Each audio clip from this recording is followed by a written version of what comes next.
वज़ीर-ए-आज़म शहबाज शरीफ का यह कहना था कि फ़ौज पाकिस्तान ने दुश्मन को वो सबक सिखाया जो वो क़यामत तक याद रखेगा। हमारी अफ़वाज की मुकम्मल तैयारी से दुश्मन हमारा बाल भी पिका न कर सका।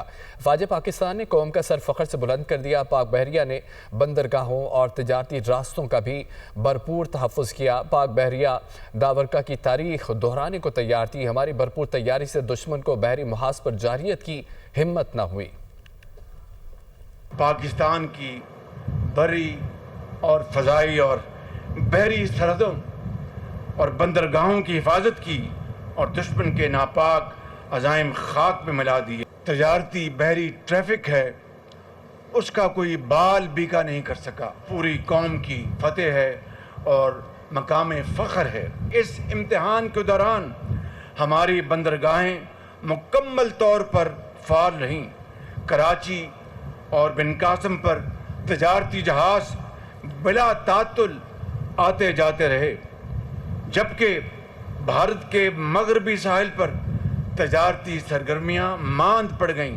पूरी कौम को यकीन था कि अगर भारत ने किसी भी सतह पर बहरी जारियत की गलती की तो इसे आप अपनी फौरी और मौसर कार्रवाई से वो सबक सिखाएंगे कि उसको हमेशा के लिए एक सबक मिल जाए कि वो दोबारा पाकिस्तान की तरफ बुरी नीयत से रुख न कर सके।